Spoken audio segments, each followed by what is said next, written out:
Good morning, San Diego. Welcome into another edition of the Braden Surprenant Show, live and local with you each and every Sunday morning on San Diego's number one sports station, 97.3 The Fan. It's good to be talking with all of you. Talking some Padres baseball. Tough loss last night for the Padres against the Arizona Diamondbacks. Had many of opportunities to win last night's game, and I'm going to take a deeper dive into last night's contest in just a little bit. But, yesterday went up to Rancho Cucamonga, played in a softball tournament. It was fun. I was terrible, but it was fun. I got a little beat up on the warning track as well. Cut open my leg and my arm in a failed diving attempt to make a play on a ball. Locked and loaded, went 1 and 2 up there. It was a good time hanging out with the guys, playing some softball. And then I had tickets to the Padre game with my family, so to quickly hustle down, clean off my wounds in the shower, and then head on down to Petco Park for what was another electric night at Petco. There's been many of those the last couple of years. Of course, it was Star Wars weekend this weekend. That brings a lot of people out, more times than not. But another sellout crowd last night. Great atmosphere for Padres baseball. And just overall, a tough ball game for San Diego on multiple levels. And a lot of different things that kind of foreshadow what could be some problems for the Padres in the future.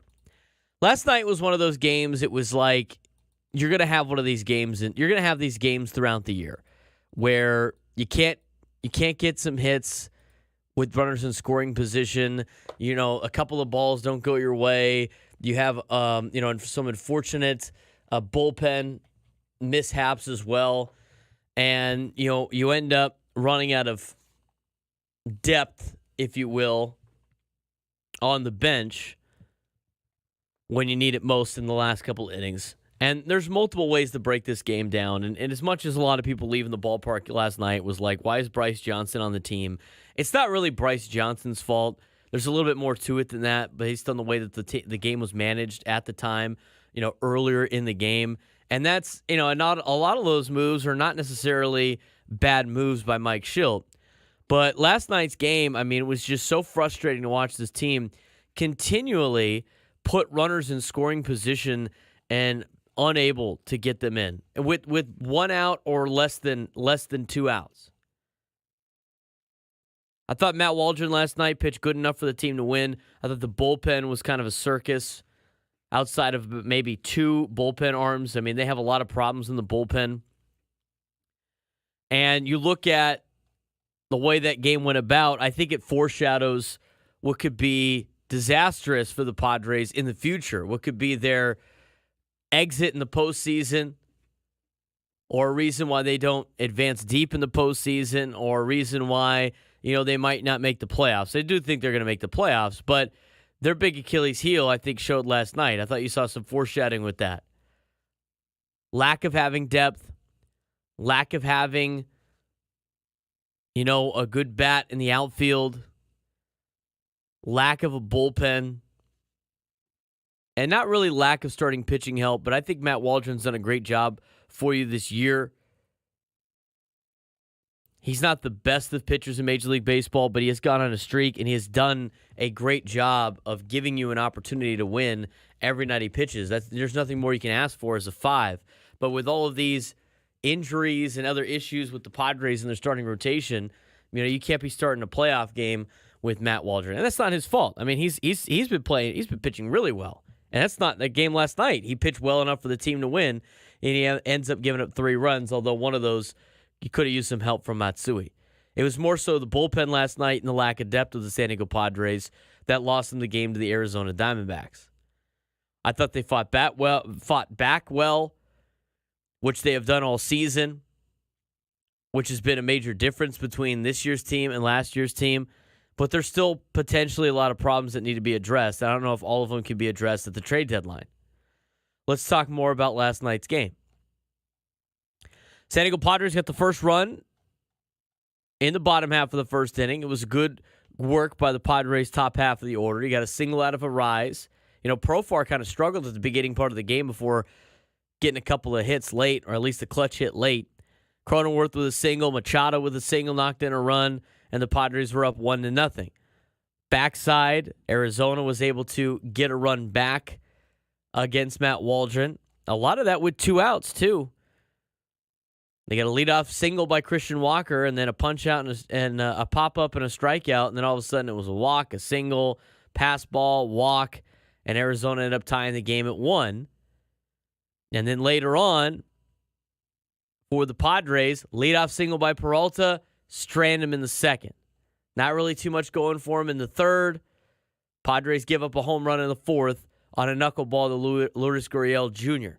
It's going to happen. You're only down 2-1. 4th inning, not too much production out of the offense. Ground out, single out of Jackson Merrill, double play. Top of the 5th inning, Matt Waldron works a 1-2-3. And then bottom 5 again. You get another leadoff hit. You got a leadoff hit double out of Hassan Kim on a ball off the wall. And Kim almost hit a home run in his first at-bat. It was close. He ends up hitting the exact same spot, a little bit higher this time for a double as it overpasses the outfield in left center field. And then you get a strikeout by Higashioka. Then Arise ends up knocking Brandon Pfaadt out of the game with a line drive off his shin. And you got 1st and 3rd with 1 out. Down 2-1. This is where you need to strike in the ball game. So you don't have to rely on your bench later on in the game. And again, this is one of those games that it's going to happen. But Arise with a smoke shot off of Brandon Pfaadt. He leaves due to injury, which means Kevin Ginkel could come in and take as many pitches as necessary to get warmed up. And he comes in and he strikes out Profar and he strikes out Cronenworth. And you had runners on 1st and 3rd with 1 out, unable to capitalize. 6th inning, another 1-2-3 inning for Matt Waldron. Despite having a high pitch count in the first 2 innings, he was able to give you 6 last night before getting taken out in the 7th. 1-2-3 inning for the Padres in the bottom of the 6th. You get to the 7th inning, and then this is where your holes start to emerge. You have a lot of bullpen problems on this Padres team. And we've talked about it before at the trade deadline, and when our trade deadline talks that we continue to put about. You got to be. They need to upgrade the bullpen. The back end's good with Suarez and Estrada. They've been great all year, but and Morejon. I think Morejon's been pretty good too. But they need some depth in that bullpen.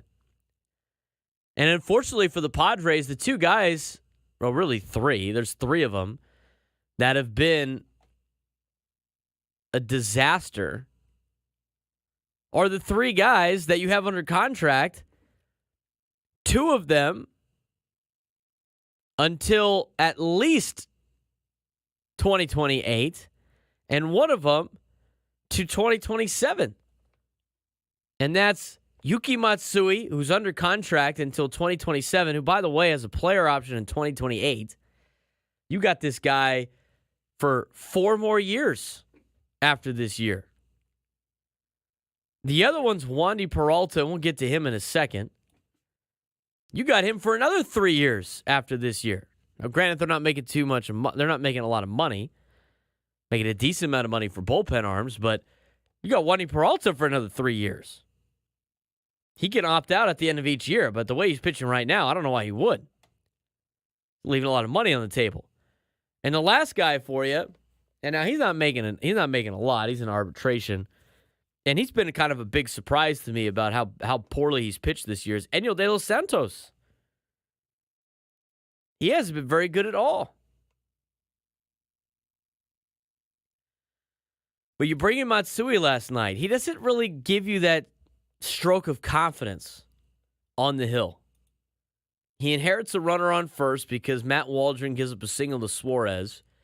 He gets Newman to ground into a force out for the first out, and then he gives up a double, a ground out, a triple, and Arizona all of a sudden is up 4-1. But with this Padres team, you can't count them out too many times. They have fought back, they have come back, they have proven that, and they've looked more like the 2020 Padres than the 2023 Padres, I'll tell you that. But the bullpen didn't do you any favors. That is foreshadowing problem number 1. Foreshadowing problem number 2 is your lack of depth. And that takes me to the 7th inning. The Diamondbacks bring in Joe Mantiply, and the Padres did get a run out of this, a couple of runs in this inning.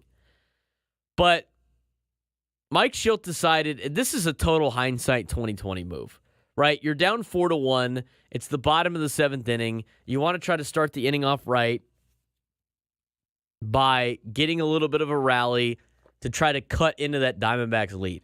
You want to just chip away at it. So Mike Shildt decides to pinch hit Luis Campusano for David Peralta. I know David Peralta this season has not been hitting that great on the Padres. He's actually worked his average back up to 243. I thought this week he's been a little bit more hot than usual. He's getting more consistent playing time because Fernando Tatis Jr. is out. I know he's up there in age.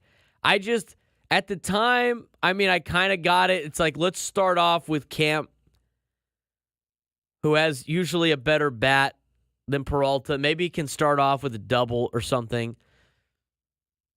But David Peralta he already had a knock in the game. He had a single earlier in the game. He was 1 for 2. And you pinch hit him with the Campusano, which means now, Sullivan can't be used on the bench later because you want to protect the whole backup catcher thing, which is granted. And we'll discuss that in a second. So Campusano comes in a pinch hit. I don't see the situation where you want to do that. I get some parts of it. I get other aspects. I know it's hindsight 2020, but to me, I think you let Peralta hit because you're down 3 runs. It's not like Campusano's coming up as the tying run with a couple of guys on base, and you like his pop over David Peralta's pop. I think using a pinch hitter like Luis Campusano is used in a sense of when guys are on, you need some slug, you want to put the ball in the gap, and you want to be able to score some runs. Where Peralta this year, and I know he had a home run against the Rangers. He's been an all-star in the past. He was a phenomenal player for the Diamondbacks. But at this age for him and at this point in his career, he has been a guy, at least with the Padres, who's going to get on base.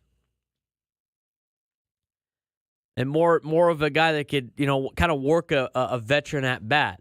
So they decided to go with Campusano. Now, when you're making that move, you don't think you're going to be in an extra inning position with Bryce Johnson having to come up in a big spot with the bases loaded. So they go with Campusano. He ends up grounding out. That's fine. It's going to happen. He's coming off the bench. Just had a rehab assignment. Hasn't been back with the club for too long. Ha-Seong Kim gets a single to start the inning. So you got a runner on first with 1 out. You get another single out of Kyle Higashioka. So now you got runners on first and second with 1 out. Luis Arraez lines into a force out. That was an unfortunate play for the Padres.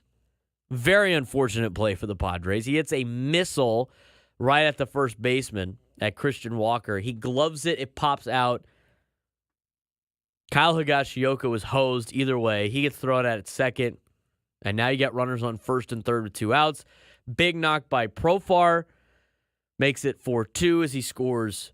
Kim. Arraez is not fast enough to get around the bases. He stops at third. Cronenworth with a nice single bunt. That was a great bunt by Jake. Loved the spot. Had the shift. Beat the throw to first base. Made it 4-3. Bryce Jarvis comes in. You thought the birthday boy, Manny Machado, was going to get a big swing. Instead, he strikes out. But you know what? You got 2 runs back. You made it a 1-run game. One of your better bullpen pieces comes in Estrada. He replaces Yuki Matsui. Does a great job.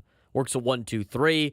And then in the bottom of the 8th inning, you get a leadoff double out of Donovan Solano. This should be a big inning. Jackson Merrill, then he looked like he was trying to hit a 2-run homer to take the lead. He strikes out swinging. And then you get Bryce Johnson now into play because when you pinch hit for Peralta with Luis Campusano, you need somebody to play the outfield. The only guy left playing the outfield was Bryce Johnson. So now Bryce Johnson's in the lineup. And he flies out to center field. He's able to get a productive out, though, after Jackson Merrill strikes out.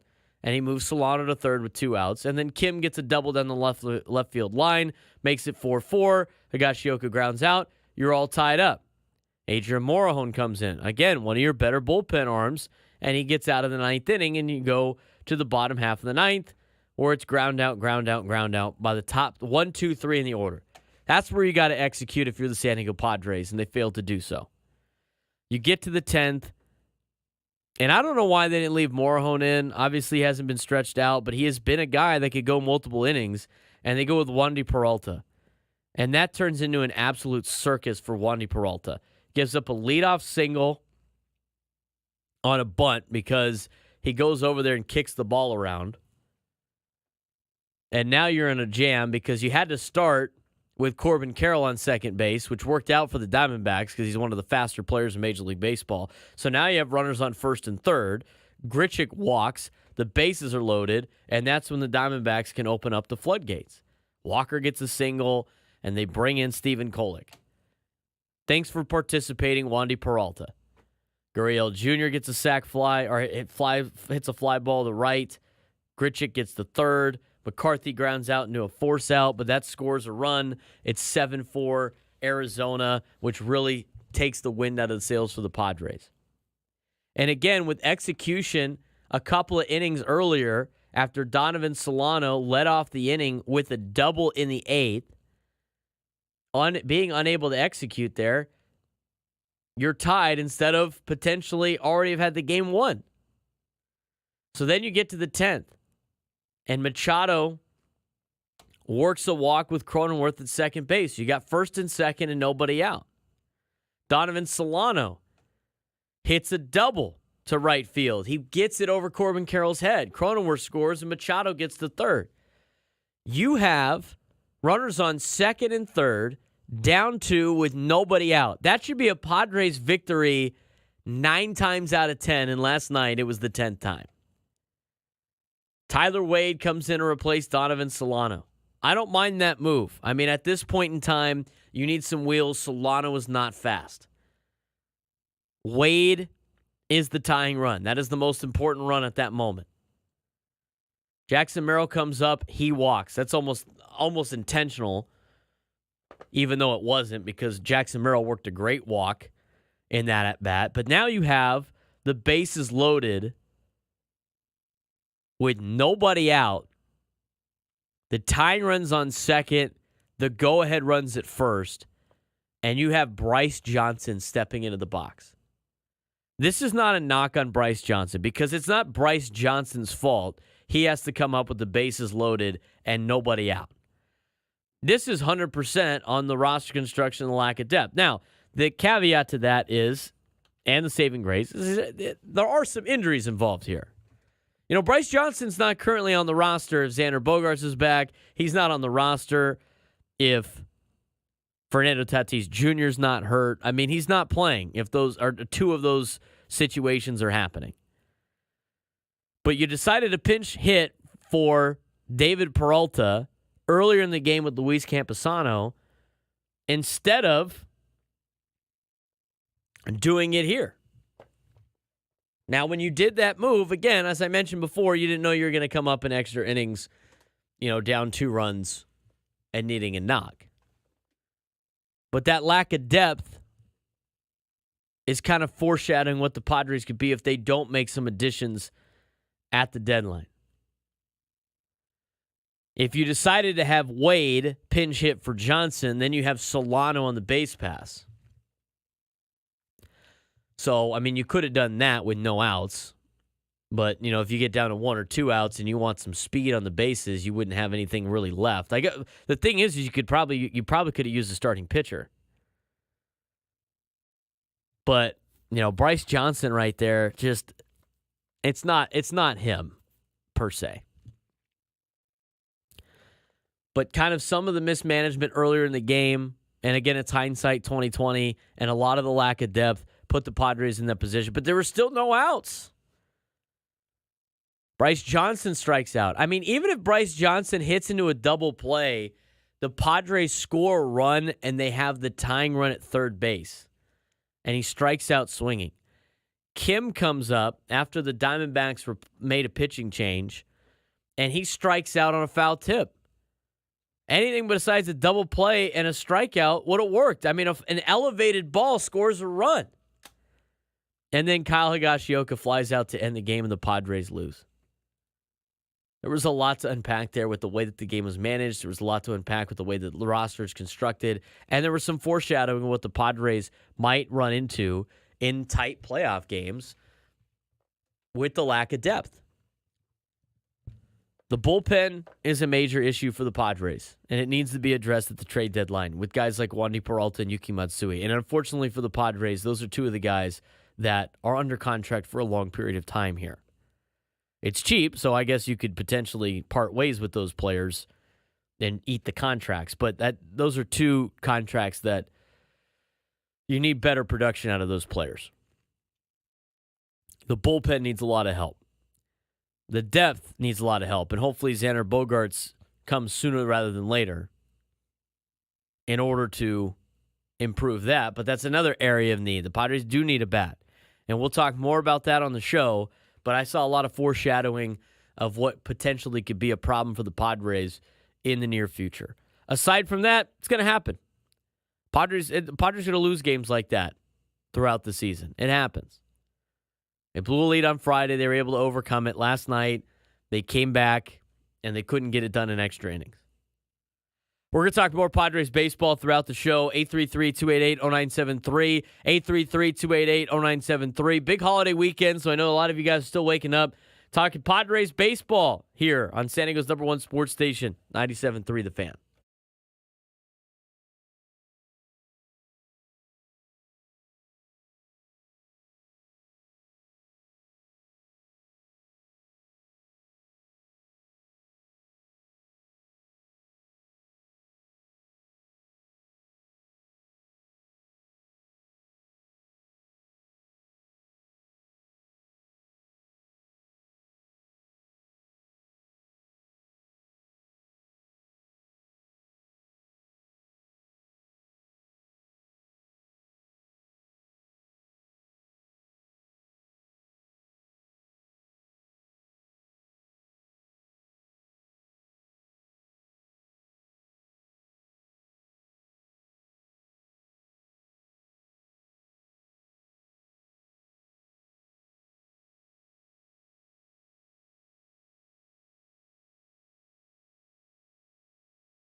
Welcome back to the Braden Surprenant Show.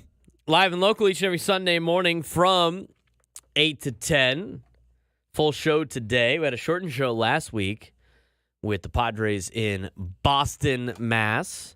Hope the Padres start to take 2 out of 3 from the Arizona Diamondbacks today. Because despite last night's loss, everything could be rewritten with a series win today against Arizona. It's the Padres. Tough for the Padres last night in terms of the MLB standings. But again, it doesn't really matter. You're just trying to win series and hope teams that you're in behind are losing series. But Braves ended up winning yesterday. Dodgers won yesterday. So the Padres fall back to 7.5 behind LA. And they are now in a spot where they are a half game in front of St. Louis and 2 games back of Atlanta in the NL wild card. Again, we have had already 90-something games this year played for the San Diego Padres before the ceremonial first half. I'm Braden Surprenant. This is the Braden Surprenant Show each and every Sunday morning. As I mentioned before, give us a follow on social media at @B_SURP. I'm on X, I'm on Instagram, I'm on TikTok, and I am on YouTube. Be sure to subscribe to the YouTube page at @B_SURP. If you want to weigh into the show, you can give us a call, 833-288-0973, 833-288-0973. You can take part in the YouTube chat on 97.3 The Fans YouTube page or my YouTube page at B_SURP. I can see both of those. We are live on Instagram as well and as also on Facebook. So thanks again for making our morning a part of yours. I want to mention, I went to the game last night, and, you know, there was a lot of things about the game last night that I wanted to talk about in terms of, like, the fan experience. It was very interesting. From a couple of Dodger fans looking for trouble, as well as, like, I don't know what it is or what happened, and maybe it's just a full crowd. And I know the section that, like, I have tickets in is a difficult section because it's very long and a long walk from the top of the concourse all the way down to, like, where our seats are in terms of traffic. But just the etiquette of, like, walking in and out of your seats at crucial times was, like, it's beyond frustrating. And we'll talk about that when we come back. I do want to get to your phone calls, though. Let's go out to a loyal listener out in New Jersey. Mitch in New Jersey weighing in on the Braden Surprenant Show. Mitch, what's going on?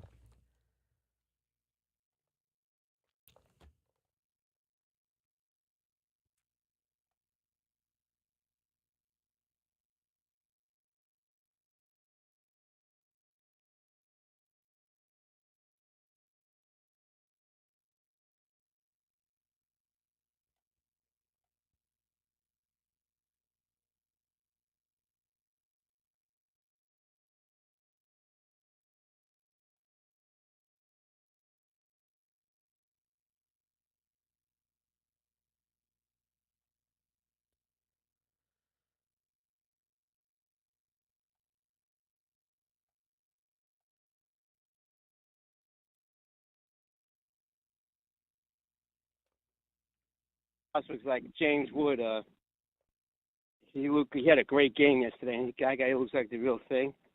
I'll let you talk, and you have a nice week. Well, I appreciate that, Mitch, and for some on the YouTube, I fixed that now, so the people that missed out on what Mitch was saying. A couple of things that Mitch said in that thing. He said, well, he was talking about Oakland, and he's like, they're going to Sacramento, so why not? He brought up the fact that it was kind of interesting. I actually don't mind the idea. I mean, it's very interesting, to say the least. But, you know, why doesn't, and there's obviously politics. We like to call that politics. But it's interesting to see that his idea of, you know, the Rays for a time being wanted to, like, go back and forth with, like, Montreal and Tampa and be a home team in 2 different cities. That would be kind of ridiculous in terms of, you know, family locations and everything like that. Why don't the A's do that with Oakland and Sacramento since it's closer? It's not a bad idea, aside from the fact that, like, there's obviously an irreparable relationship between the city of Oakland and the Athletics right now. Or bounce around a bunch of Northern California cities. That's not a bad idea. I mean, it's an interesting idea. The A's they're without a home anyway for a long period of time. Why not just be the traveling circus in Northern California?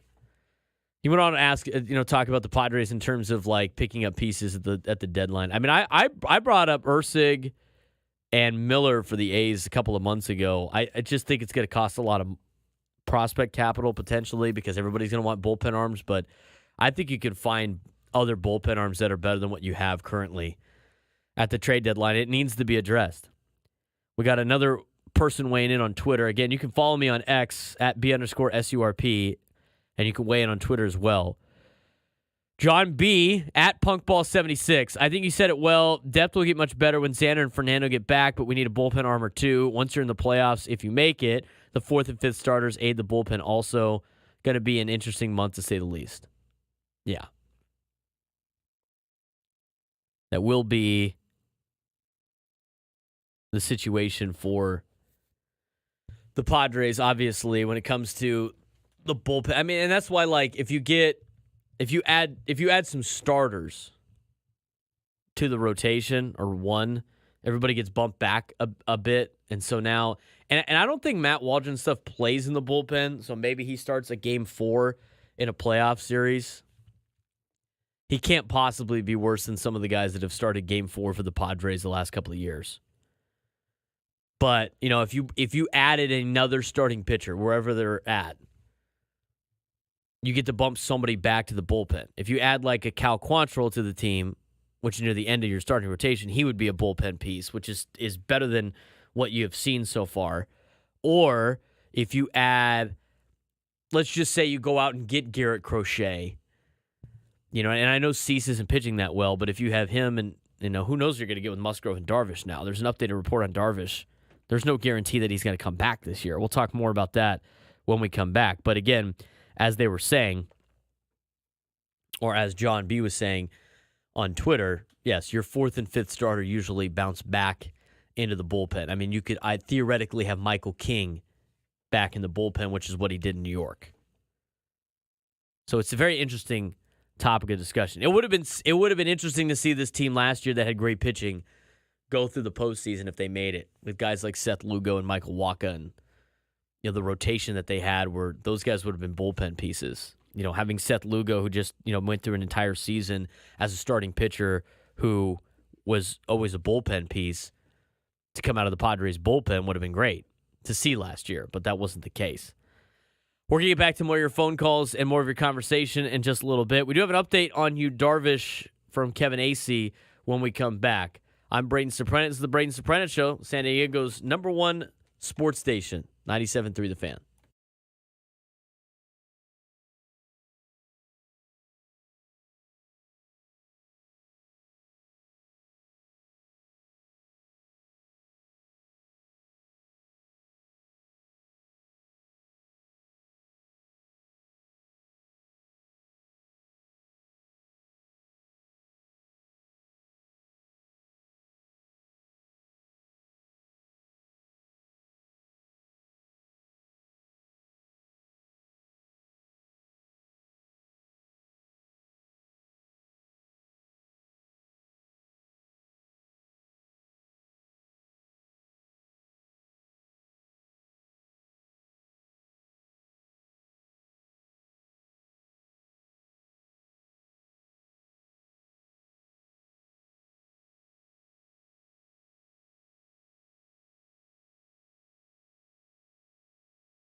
8:41 on a Sunday morning. Thanks again for making our day a part of yours. If you're on YouTube, be sure to give us a like. Be sure to subscribe to my YouTube page at B_SURP. Follow me on Instagram, Twitter, and TikTok at B_SURP. At BSURP. Braden Surprenant Show, as I mentioned, live and local programming on the weekends. Always great to talk some Padres baseball for you early in the morning. A lot of you guys were up late last night because it was a late arrival for a lot of you in the YouTube chat. But we're glad that you're a part of our day. We got an update on Yu Darvish's situation. And, there's a lot of working parts with this where, Yu Darvish is a very private guy. He lives a very private life. He doesn't like people knowing about what's going on in his life. He keeps his family life separate. He's a very respectful man, and he is a very honorable man as well. And so when this news came down and Mike Shildt said it's a private matter with his family, you accept that and be like, he's just not going to be with the team when the Padres put him on the restricted list.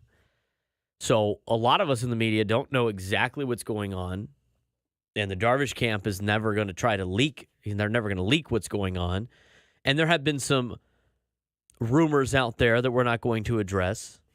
Obviously, it is a private family matter, but the latest that we have from Kevin Acee was in his pregame story today. Darvish was placed on the restricted list yesterday, and it is not known whether he will return this season, which would be a devastating blow for the Padres from an on-field perspective, but obviously more focused on Yu Darvish, and hopefully everything is okay with his family. Kevin Acee goes on to say you can read the news and what Shildt said before the game, the only public comments about the situation in Jeff Sanders' pregame story online. In short, Darvish is not being paid while he attends a personal matter. Details are minimal, but sources said that there is a legitimate chance Darvish returns this season. There is also a very real chance he does not. Those sources said there is not a legal issue, and is often the case when a player is placed on the restricted list. The sources said there is not a legal issue, as is often the case when a player is placed on the restricted list, which is what I thought initially. But it's not a legal problem. This is a matter involving Darvish's family, and it will be up to Darvish when he returns. What should be considered is that Darvish is an honorable man, and while a team has to request that a player be placed on the restricted list, it would make sense that Darvish did not fight to be paid while he steps away from the team to focus on what he feels what he needs to focus on. So it's not a legal matter with Yu Darvish, as it's always usually the case. When you see the restricted list, it's always something like, you think of the worst. You think of some type of domestic problem. You think of all this other stuff. But since it's not a legal issue,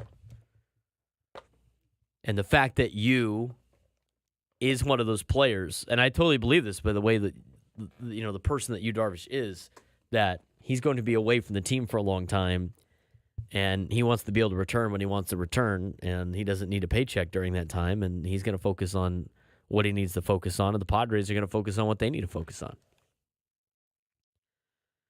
So I'm sure we'll get more on this. It'll be a little bit more. I don't think you'll ever know the true story. And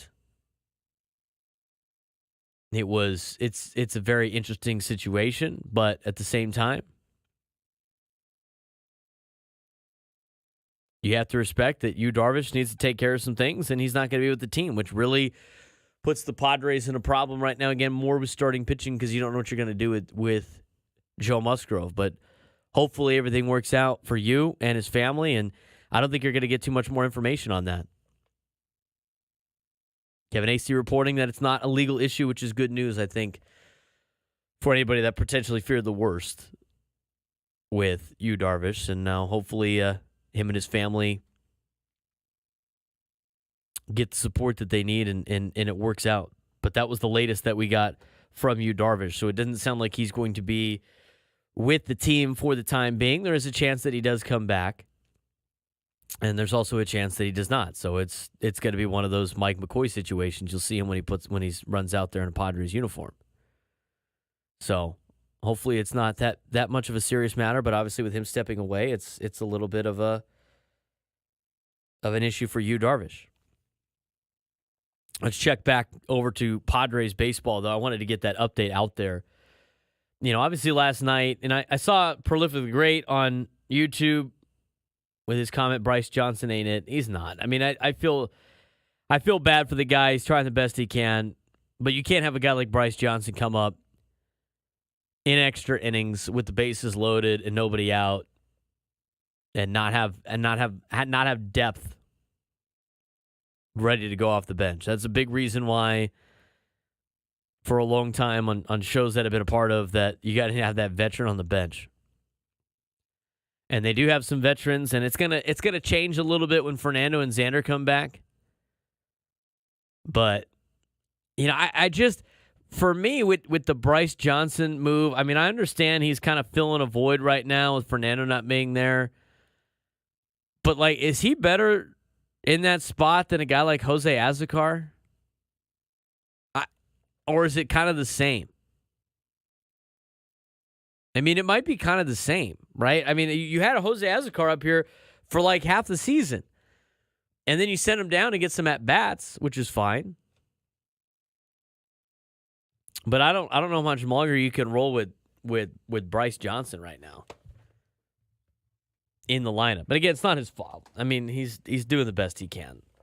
But the way that the game was managed before that, it's tough to see and play out with not having a guy on the bench ready to go. And the other thing to me, it's I understand the whole you got to keep a catcher ready to go just in case. But at that point in the game, when you're in extra innings, I mean, how many innings do you think you're going to go where you're hoping that Higashioka doesn't get hurt? Right? I mean, because you still had Brett Sullivan you could have thrown to. And now, is Brett Sullivan going to make a bigger difference than Bryce Johnson? I don't know, but I think you have a better chance with Brett Sullivan. But a lot of I'm a little bit more riskier on that. And baseball teams don't like having their emergency catcher or their backup catcher be used in situations like that where you now don't have an emergency plan if your starting catcher gets hurt at some point in time. But, I mean, I guess you could have had him pinch hit or whatever and then go into the game. And then Sullivan could have been your catcher. And then Higgy could have been out. And then you could have rotated, shifted the defense a little bit. And, the unfortunate thing is they don't have Joe Musgrove available because that guy could do a lot of things in the field too and pinch run.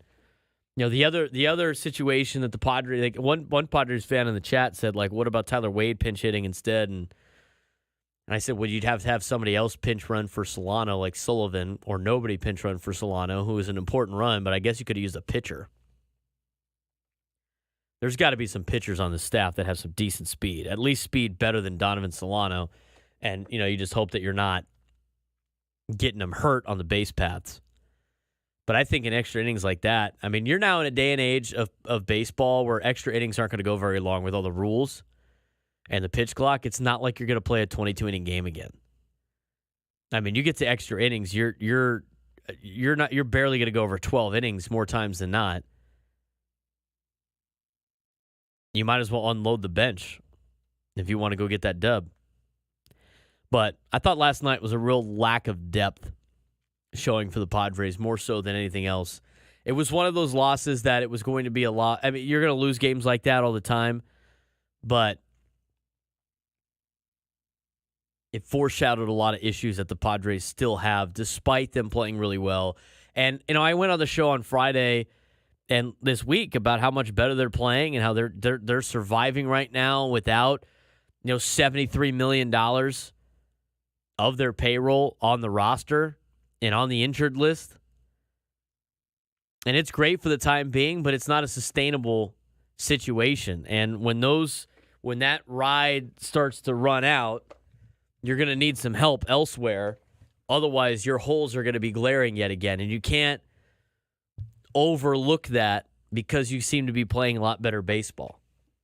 Because they've played a lot better baseball. I mean, Manny's been hot. He struck out last night in that one spot, but he's been hot. Ended up working a walk in that last inning. You've had great performances this year out of Jerickson Profar and Jackson Merrill, and I talked about a lot of this last Sunday. So you have a lot of great things working out for you right now, but the holes at the beginning of the season that we talked about are still the same holes that you have right now. And they're going to continue to be the same holes in this team until you address those at the trade deadline. And as I mentioned earlier this week, you're not going to be able to address everything at the trade deadline with the prospects that you have. I mean, the trade deadline is the cram for the test. You had the offseason to build the team. You had the offseason to fill out a lot of the problems. And now this is like the last-minute ditch effort before you gear it up for the postseason. Bullpen was a problem last night. Depth was a problem last night. Another bat in the outfield was a problem last night. The problems that you have had the entire, and then on top of that, again, losing Yu Darvish for an unknown amount of time, mixed with not knowing when Joe Musgrove's going to come back. They're going to need to make some moves here at the deadline, and I think what we have seen the last couple of weeks from the Padres and the way they've played has shown that they are good enough with their supporting cast to add to this team to fill out some of the spots and to be able to buy at the deadline. And I think they had to buy at the deadline anyway with the way everything was set up for them in terms of the window of opportunity for the Padres. I mean, they're going to get some added depth back when Xander comes back, and he's continuing to play in El Paso. He walked a couple of times last night and struck out. He got that one hit at the beginning of his rehab assignment on July 4th, and hopefully he gets to a point where he feels good, can take some swings, and he gets put back in the lineup. But at some point in time, with Xander back, even if you had Xander back last night, and we talked about what the starting lineup would look like, instead of Bryce Johnson in that big spot, you have some type of combination of like Xander Bogaerts, Hassan Kim, or Donovan Solano, whoever didn't start that night. I'd take all three of those guys in a pinch hit situation with the bases loaded and nobody out than Bryce Johnson. And again, it's not a Bryce Johnson problem. It's a lack of depth problem for the Padres and what did him in last night. So I know a lot of people taking cheap shots. Bryce Johnson sucks. You got to send him on. He's up here to fill a roster spot to help the Padres while they're a little banged up still. So help is coming on the horizon, but can they add additional help at the trade deadline? It's a seller's market, which means there's going to be a lot of buyers out there looking for pieces. But the more this kind of plays out, the more you look at the standings, the more it's starting to separate itself in the National League wild card. I mean, the Cubs are starting to fall behind now. They're 6 games out of the race. The Washington Nationals 4.5 back. The Reds are 4.5 back. The Pirates are 4 back. You start looking at it, there's a lot of teams that are slowly starting to come from tweener teams, the sellers, and some buyers to some tweener teams, both in the American League and the National League side. 1 hour in the books. Another hour to come. Coming up next, if you want to join the show, 833-288-0973. 833-288-0973.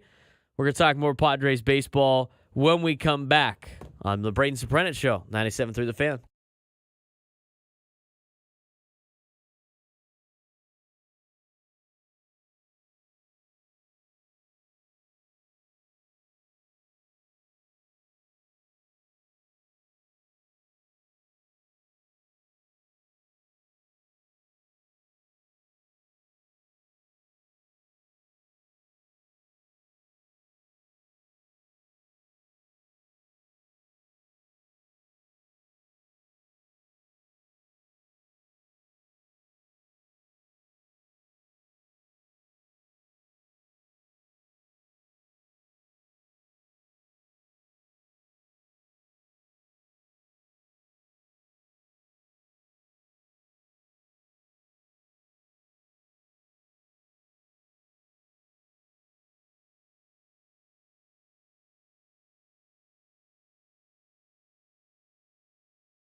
Hour number 2 of the Braden Surprenant Show, live and local each and every Sunday morning. Thanks for making our morning a part of yours. If you haven't done so already on YouTube, give us a like and drop a subscribe to my YouTube page at B_SURP. I'm going to drive the subscribers on my YouTube page. You can also follow me on social media at B_SURP, at BSURP, on X, on Instagram, on TikTok. Talking a lot about the Padres and how, like last night, how a lot of things showed last night in the loss that could be the downfall of the Padres in the future. From many different angles. I mean, obviously, the news of Yu Darvish is not great. We had more details on that. It's a family matter for Yu Darvish and not necessarily a legal matter. And he is now on the restricted list. Players on the restricted list, according to an article from AJ Cassaville as he went and looked up the rules. Players on the restricted list remain under contractual control of the big league club they play for, but they are no longer with the club and they are no longer mandated to receive compensation. The reasons players can be placed on the restricted list are numerous and subject to MLB's approval. I don't see anything on, by the way, in terms of like the competitive balance. I would assume you probably still have to, he still counts towards the cap or whatever, because some people were asking about that. And I can't remember when Trevor Bauer was on the restricted list for the Dodgers if he still counted towards their payroll or their competitive balance tax. I can't remember off the top of my head, and I keep looking it up, and hopefully we can get an answer on that sooner rather than later. But hopefully everything is fine with the Darvish family. A couple of things last night, and again, it's kind of been the theme of the show today, that kind of foreshadowed the problems of the San Diego Padres that could be their downfall in the future. One that I haven't addressed yet was slug and the slugging percentage for the Padres. And they hit some doubles last night. But a couple of times last night and where I was sitting, and I'm going to get to like ballpark etiquette in a second, because it was ridiculous last night, the ballpark etiquette. I get it. Packed house, big crowds. Not everybody there's a diehard baseball fan. Know the unwritten rules about the ballpark. But as I was sitting there in our season tickets and in the air with all the same people that we usually see, talking, kept looking up the scoreboard and just seeing how many hits the Padres had in comparison to the Arizona Diamondbacks. I mean, the Padres out-hit the Diamondbacks 14-9 last night. And lost the game 7-5. But out of those, they actually got a decent amount of extra base hits, surprisingly enough, on that 14 that they put on the board. But out of those 14 hits, Kim had 2 doubles, Solano had 2 doubles, and Profar had a double. So that's 5 extra base hits, which is pretty good. Everything else was a single. So they had 5 doubles and 9 singles last night for the Padres. Diamondbacks had 9 hits, 1 double, a triple, and a home run. So they had 6 singles last night. I mean, 9 singles for the Padres last night. And went 6 for 19 with runners in scoring position. That leads to another problem for the Padres. I mean, they hit the ball really well. I mean, if you look at their numbers, I mean, across the board in Major League Baseball, they do get a lot of hits. But they don't have a lot of slug. The Padres do not have a lot of slug on their team. They get a lot of hits. They hit for average, but they don't have a lot of slug. If you look at the Padres totals on the year for team, their batting average is the second best in Major League Baseball by 1/100th of a point. Or 1/1000th of a point, whatever. They are second in batting average with a 264 team batting average, right behind the Houston Astros that have a 265 team batting average. Their slugging percentage is in the top 10, but it's still way further down than it needs to be. They don't have a lot of slug on the team. It's starting to heat up a little bit more in June and then throughout July, but they've lacked the slug. They get a lot of base hits and a lot of singles, but they're not getting those extra numbers. They're not getting those extra base hits. They do walk a decent amount. They had 14 strikeouts last night. But they, even in the strikeout department, they're second to last in the strikeout department with 629 strikeouts. It's a good offensive team with the hits, but they got to be able to get some extra base hits. Why am I bringing that up? Well, on the Instagram feed, again, you can follow me on Instagram at @B_SURP. You can find we had a gentleman in the chat on Instagram go, well, why not trade for Kevin Pillar? Well, Kevin Pillar is just like every other player you have on this team. He's a guy that doesn't have a lot of slug. I mean, he's a good player. He's having a good year. As Craig Elston said on the show multiple times, you could flip a minor league pitcher for this guy before teams want him.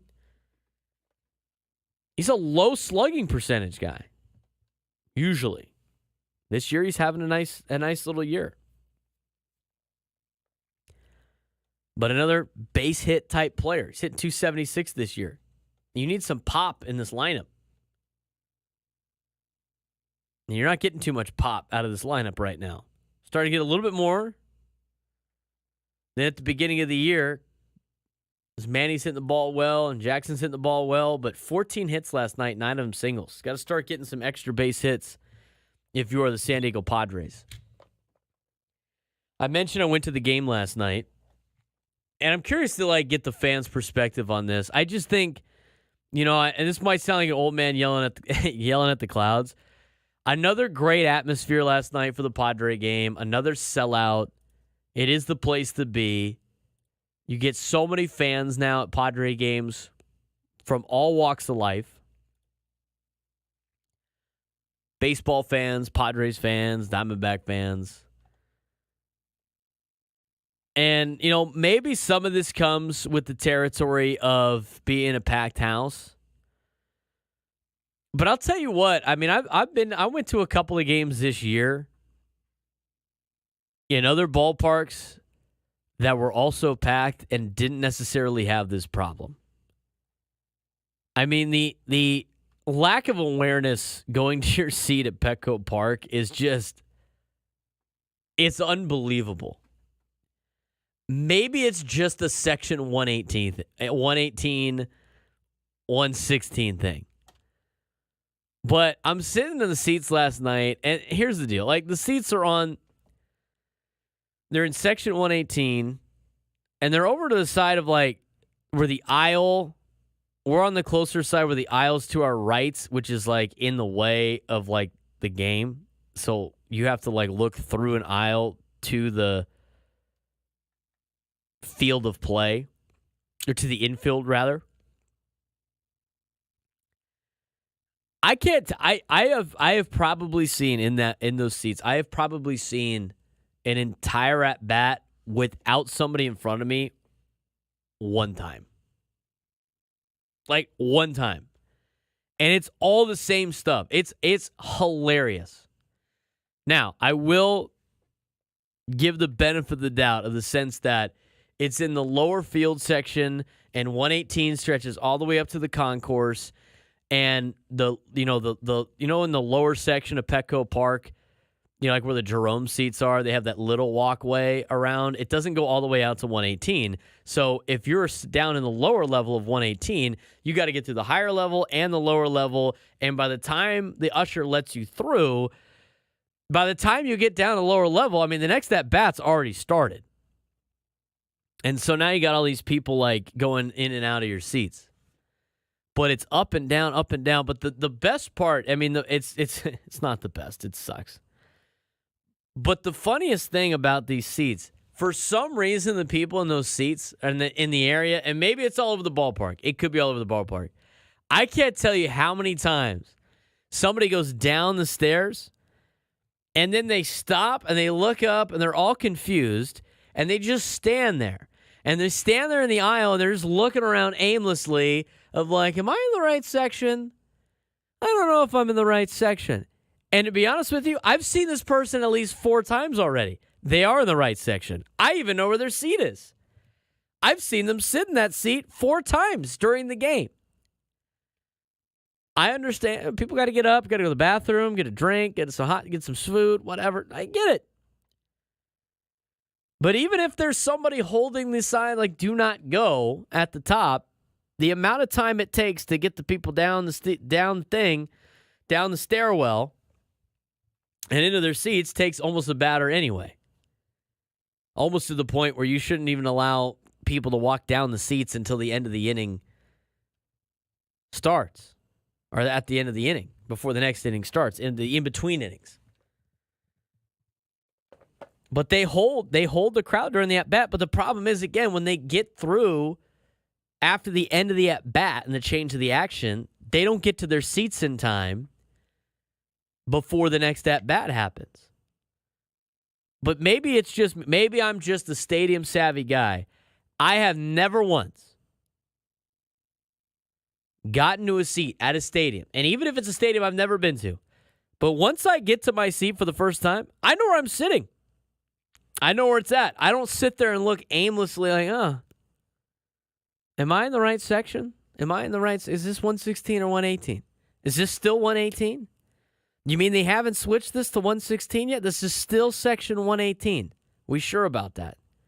All right. But while they're doing it, instead of like kneeling down like the food delivery people like do in the other sections, they just like stand there and they're eating their popcorn and they're like, "Where's our seats, Bill? I don't remember where we sit." It's not like you have it on your phone. Like you check. You see at the top, see at the bottom.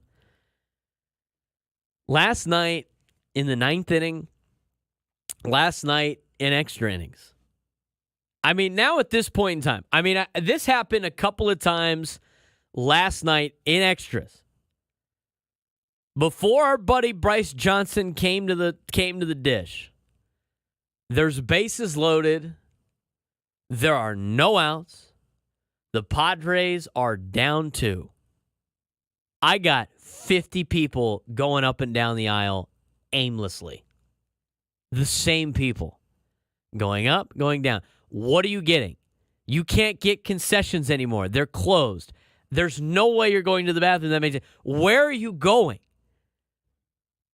At this point in time, there's no reason to be standing up and moving up and down the aisle when you got nobody out in the bottom of the 10th inning and the bases are loaded. What are you standing there for? I couldn't believe it. I was like, I did not even see anything. It was just like, oh, man, what happened on that pitch? I couldn't tell. There's somebody in my way moving up and down the aisle. For what? The previous thing I was bitching about, which I think a lot of people have complained about, a lot of that is out of your control. The usher's still up at the top. Takes a long time to get down into 118. I understand that during the middle of the game, there's breaks in the action. People want to go get food. We offer so much great food at Petco Park. We got great beverages at Petco Park. People got to go to the bathroom. They've been drinking all day. I understand all of that. It's more of the standing in the way and the cluelessness that's the most difficult to deal with. But when it's like the 9th and 10th inning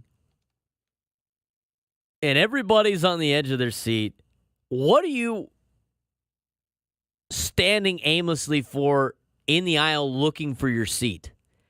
It's the 9th inning. You didn't just get there. You've been there the entire time. Amazing. Couldn't believe it. All right, Chris, what are you done with my talk? Chris is fed up. You know why, Chris? Are you the guy that stands in the row? Unreal. But it was crazy. It happens all the time. But it used to never happen. I don't know if it might be a big crowd thing. I also think where the seats are that I have is a major problem. I don't think it's going to win. If you sit to the left of the aisle and the aisle is in your way, you're kind of asking for it. That's why I try to find other spots for that. The other thing that I thought was very interesting, don't be this guy. There's about 2 sections over. It was ridiculous. There's 2 sections over. Let me know if you've ever done this. Let me know if you've ever done this at a ballpark. Let's say you're a Padres fan. Like, if you're a Padres fan at a Dodgers game in LA and the Padres are not playing, it's like the Diamondbacks or the Rockies, and you wear Padres gear and the Rockies hit a home run against the Dodgers, do you stand up and like start flaunting your Padres stuff like you're cheering for the other team because you hate the Dodgers so much? I saw 2 guys yesterday, all decked out in LA Dodger gear, stand up and like just be the biggest Diamondbacks fans of all time yesterday, talking crap and like going, yeah, let's go Dodgers every time like the Diamondbacks scored a run. Who does that? You're just asking for trouble. Hilarious. The fan etiquette at the ballparks was great. Yes, Ashland. The 118 was having a good time. Must have been. Couldn't see the game. I mean, it's tough. Couldn't see it. I'm Braden Surprenant. It's the Braden Surprenant Show. We'll go back with Padres talk when we come back. 833-288-0973. 833-288-0973. You want to weigh in on the chat? Weigh in on the chat. We got 2 more segments left to go. Padres trying to win the series against the Diamondbacks later this afternoon. We're going to talk more about that when we come back on San Diego's #1 sports station, 97.3 The Fan.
Welcome back to the Braden Surprenant Show, live and local each and every Sunday morning. Padres and Diamondbacks will get underway today at 1:10, if I'm not mistaken. 1:10 Pacific time, 12:10 pregame show. Equal Water SoCal Padres pregame show right here on San Diego's #1 sports station, 97 through the Fan. Game is only on Roku TV today, so if you want local radio, you can be able to listen to the game. You can listen right here on 97 through the Fan. Donner Sill is actually calling the game on TV for Roku, paired with Tom Candiotti from the Arizona Diamondbacks broadcast. So that will be interesting to see. For all of you that have Roku, I think is how you watch the game. I don't necessarily know how to watch the game today. If you have a Roku TV, maybe. I think the Padres maybe put something out earlier today, but I think that's how you do it. It's on Roku Sunday leadoff. New for 2024, you can catch your favorite MLB action live every Sunday morning with MLB Sunday leadoff on Roku, streaming free on the Roku channel. No subscription needed, so maybe you can't watch the game. Sunday leadoff games will be streamed without any local home television territory blackouts. Start your Sunday mornings with MLB Sunday leadoff on Roku.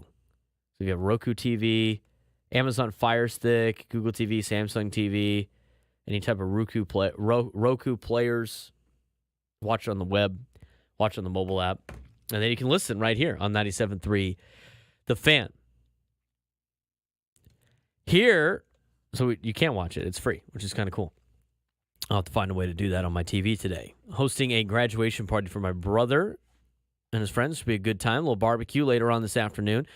All-Star teams get announced today. Oh, if you have the Padres.tv, you can also watch it. Don't need the Roku. All-Star teams announced today on ESPN. I think that is a afternoon situation, if I'm not mistaken. Yeah.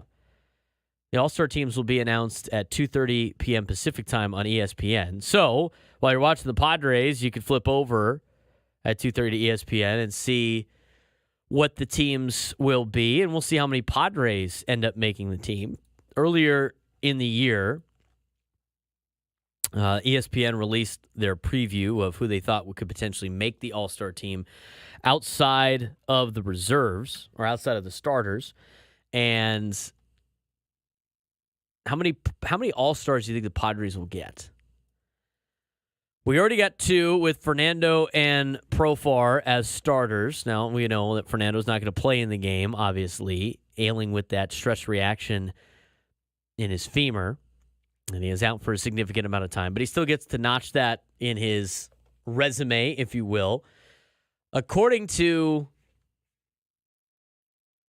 David Schoenfield of ESPN, and this was written about a month ago, but he's got his choices for his all-star team, which include one Padre as a reserve and one Padre pitcher as a reserve.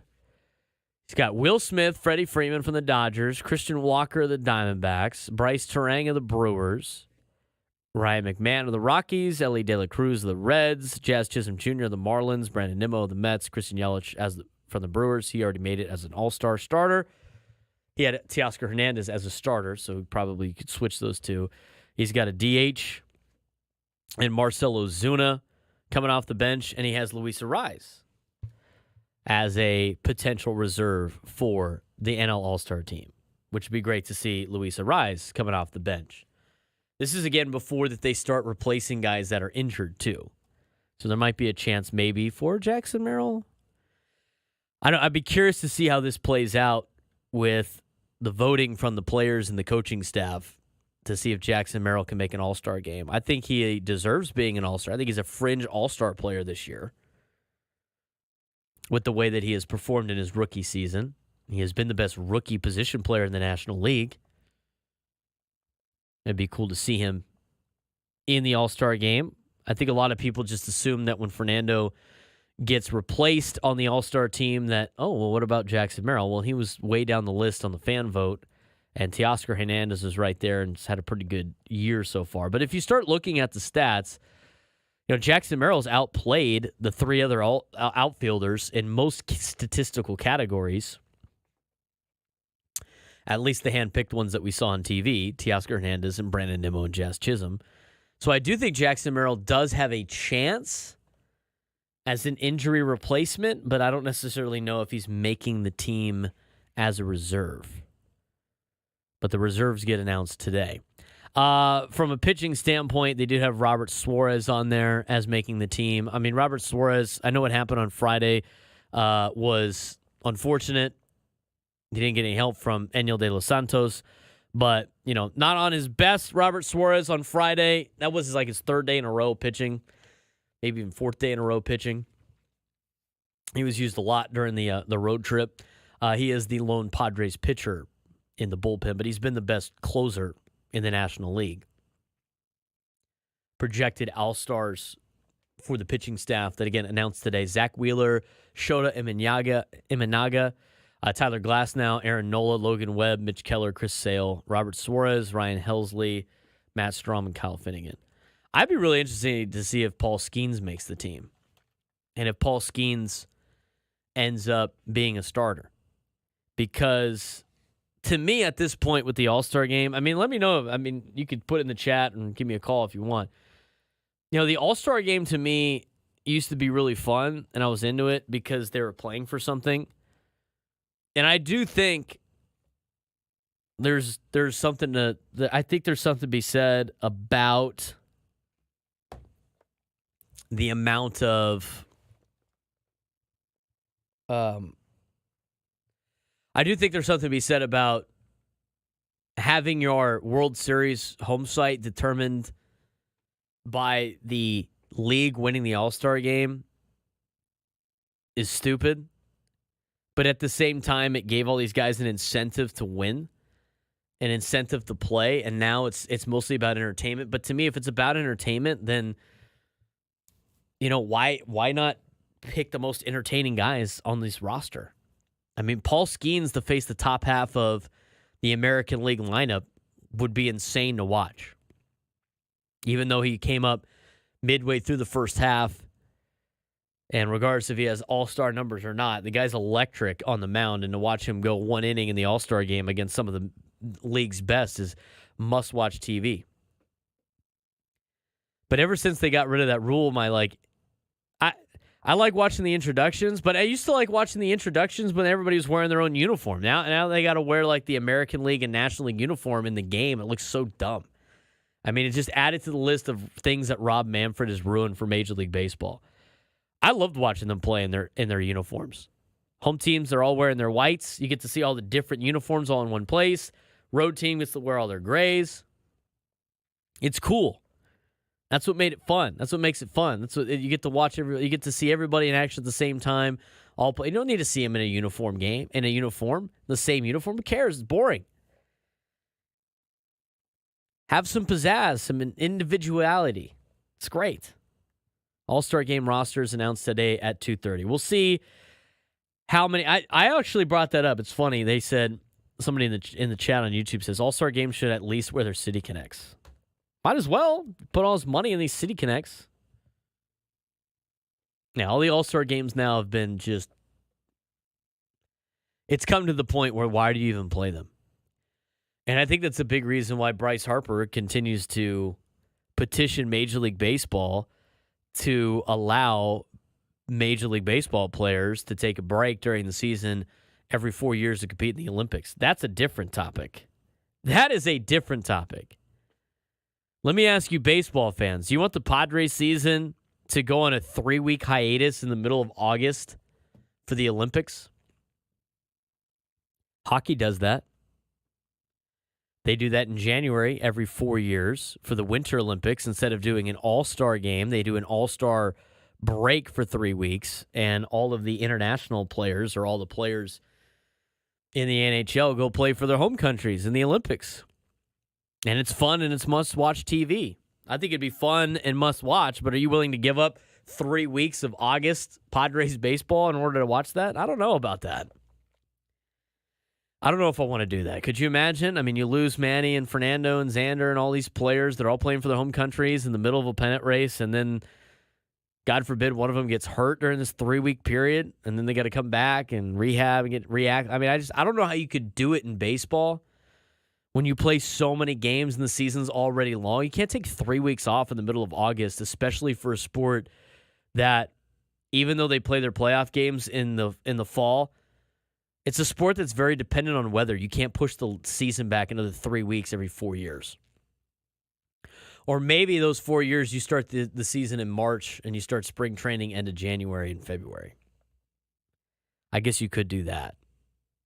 And you take August off. But I think it'd be fun to watch to see these guys play internationally, but I don't know if I'm willing to give up 3 weeks in the middle of the season. I mean, you'd be seeing everybody at their best, unlike the World Baseball Classic where nobody's built up yet because they took the winter off.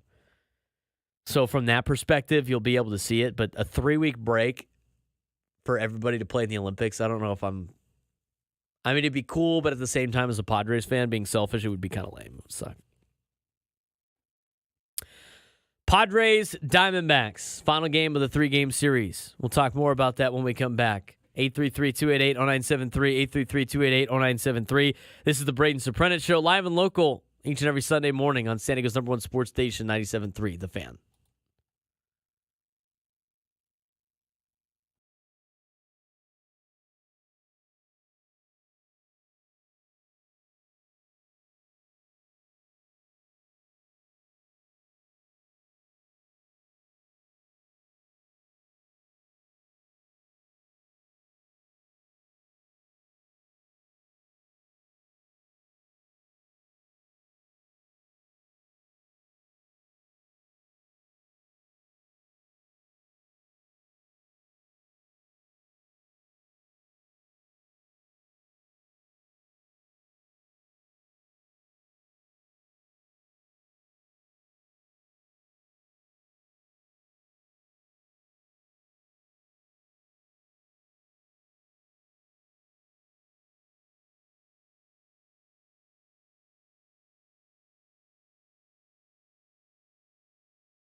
Final segment of the Braden Surprenant Show, live and local sports programming each and every Sunday morning on San Diego's number one sports station, 97.3 The Fan. Thanks for making our morning a part of yours. If you haven't done it already, give me a follow on social media, B_SURP. Subscribe to my YouTube page at BSurp on YouTube. I'm also on Instagram, X, and TikTok, if you will. If you haven't done so already, the 45 of you watching on YouTube, give us a like on the YouTube video. It is greatly appreciated. I want to give a shout out to Kathy in LA, one of our loyal listeners to 97 through the fan, for sending me this. It's an interesting idea for the All-Star game of, then I'm going to take it a step further, but everybody's favorite Padre out here, Eric Hosmer, on his weekly podcast, talking about what the All-Star game should do, kind of implementing some of the Savannah Banana rules in the All-Star game. There's a rule in banana ball that if the fans catch a foul ball, I don't know if this is during one of the innings or during the whole game. If the fan catches the ball, the batter is out. What if we were to bring that to the Major League All-Star game? During the All-Star game, if fans catch a ball, the hitter's out right on the spot. Would that not be the most electrifying All-Star game in all of sports? Mix that in with the home run derby too. 100%. That's when you try these things. I think the talk of trying to make our game more entertaining during the actual season, I don't think we should make too many changes to the actual, obviously. But when we're talking about the fun element, when you see those bananas selling out big league stadiums everywhere they go, it's because they show up, they're entertained, and they leave with smiles on their faces. And that's what we're supposed to be doing. We're supposed to be entertaining people. To have a rule like that would be a game changer. It'd be very interesting to see, nonetheless. I think if you implemented some of the banana ball rules and made it fun, I mean, again, it's the All-Star game is about entertainment.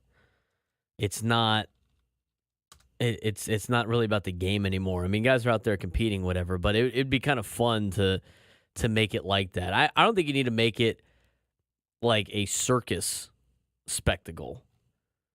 But it would be really interesting to see and implement some of the rules, like a fan catching the ball in the stands. That'd be fun, I guess. I mean, here's the deal: it's like the All-Star game is already meaningless. It's just a glorified scrimmage. But it would be interesting to see the way some of these rules are played about. They have 9 rules in banana ball. They have rule number 1, which is every inning counts. When, if you win the inning, you get a point. So they have a point system. So winning innings gets you points. I mean, I think you could implement that. They have a 2-hour time limit. I don't necessarily know you need to do that in the All-Star game. That's their second rule. They got these one-on-one showdown tiebreakers where you get a pitcher versus a hitter with only one fielder. I mean, that's a rule that you don't necessarily need, but it'd be kind of interesting to see. No bunting. Nobody bunts in the All-Star game anyway. That's not really a rule. They go back to batters can steal first base at any point in time. I mean, some of these are really fun. No walks allowed, I think, would be pretty good for the All-Star game. Where you could get a guy you could find something else to happen instead of a walk where the guy can run around the bases or something like that. I mean, I think you have to find different ways to make the game fun and come up with your own rules that are fun that aren't necessarily a circus, because you don't want to make it completely like banana ball. The fan in the stand catching the ball, maybe.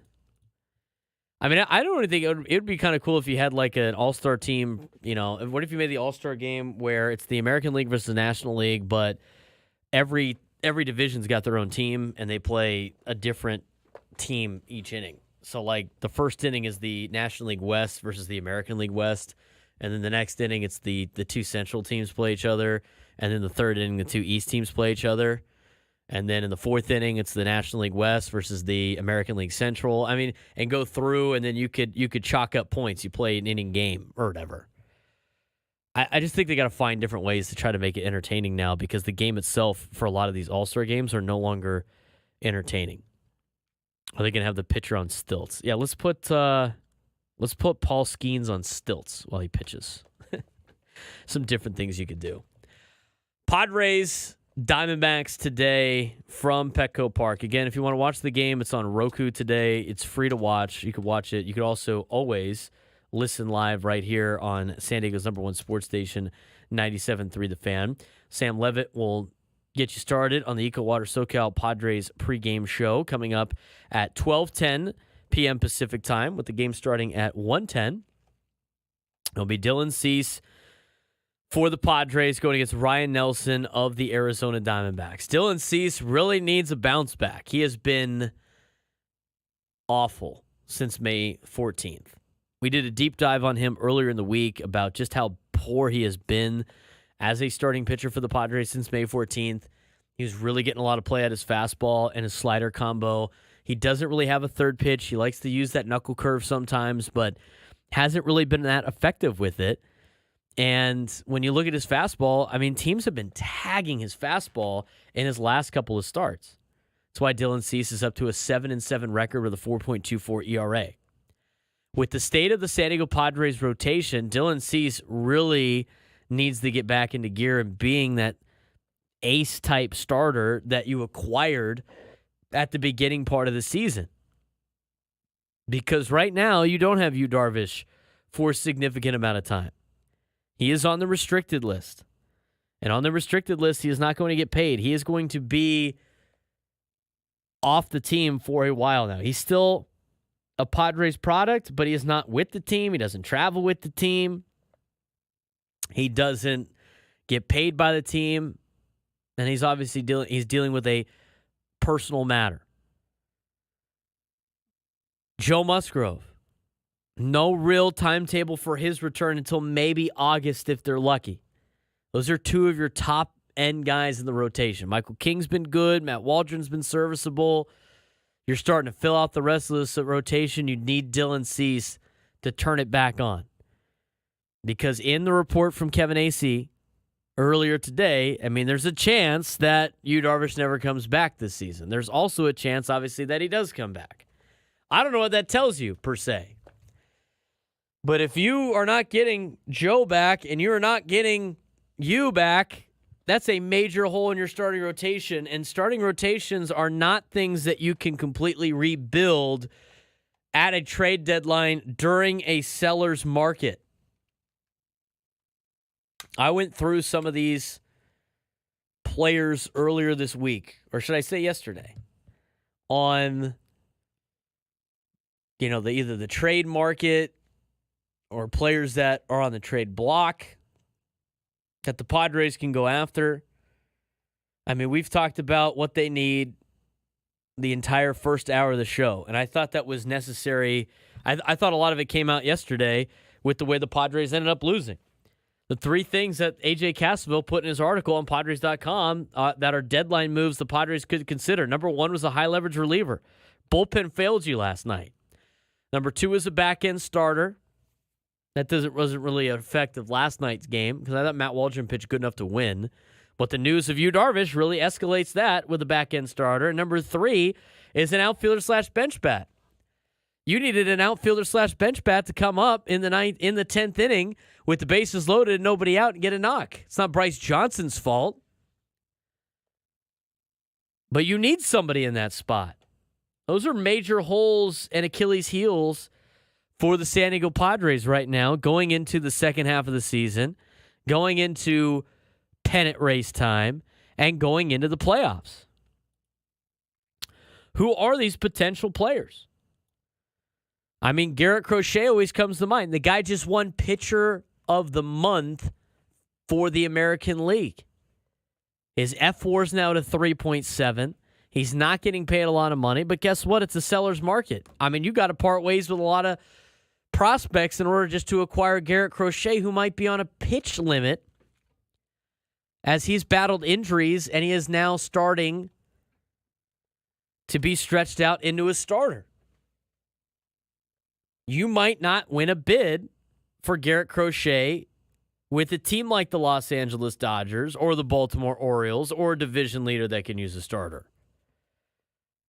that don't care about some of the prospects in their organization because their window is different than the Padres. You could go get a guy like Jack Flaherty. He's going to cost you $7 million out of your $10 million. You only have $10 million to work with, and you got a lot of holes on the team. If we're talking starting pitchers. Mark Feinstein listed Chris Bassett as a potential piece for the Padres. Chris Bassett's making $22 million this year. By the time you acquire Chris Bassett, he's going to be making just under 11. That's your entire budget.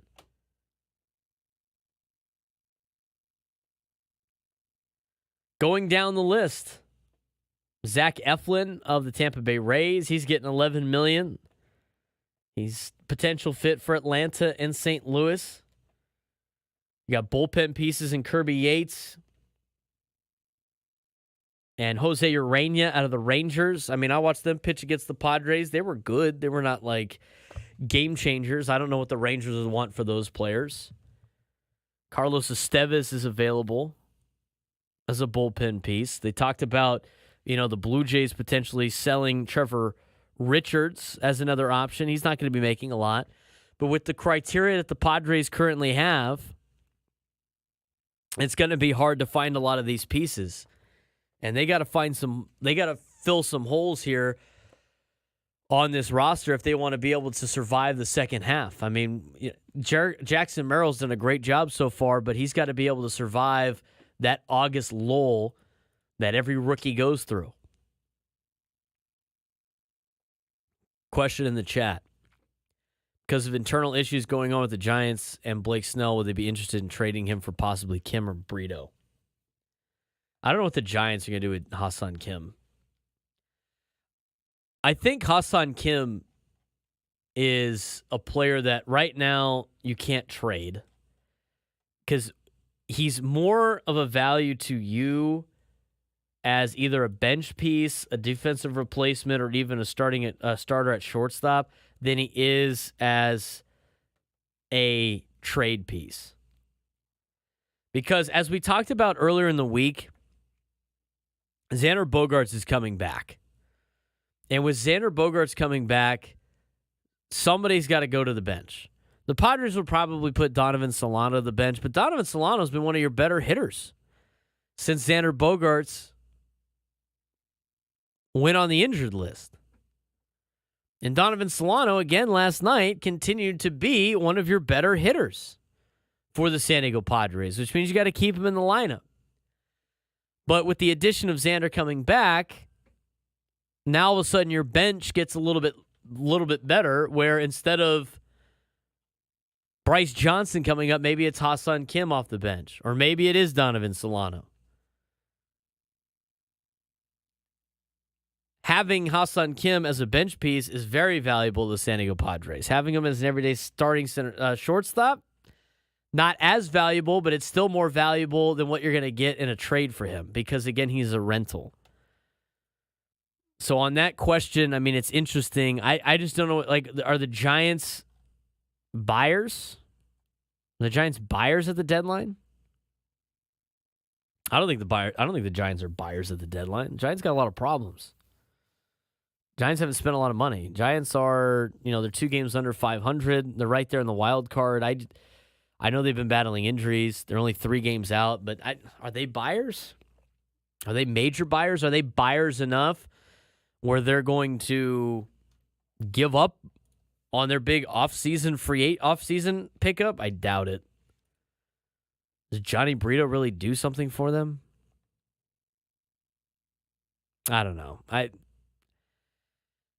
Kim being traded to Cleveland for a bullpen arm is interesting because Cleveland could use a shortstop, and if they have a plethora of bullpen pieces, they could potentially give up some bullpen arms for a shortstop. But that's like your only fit. There's not a lot of fits for Hassan Kim because the teams that need shortstops in the race are very few. The Yankees probably could use an additional shortstop, but those teams are also teams that don't have necessarily bullpen arms that you need, unless it's a 1-for-1. The only other situation would be a rental for a rental. Like if you go into the Cleveland Guardians payroll and look at who they have as a bullpen piece that's good enough to be a rental piece that's not too good that they don't want to lose because, I don't know, they're competing for a pennant in the American League. You know, you might be able to find something, but it's going to be very hard to make that trade happen. It's going to be difficult to make that trade happen.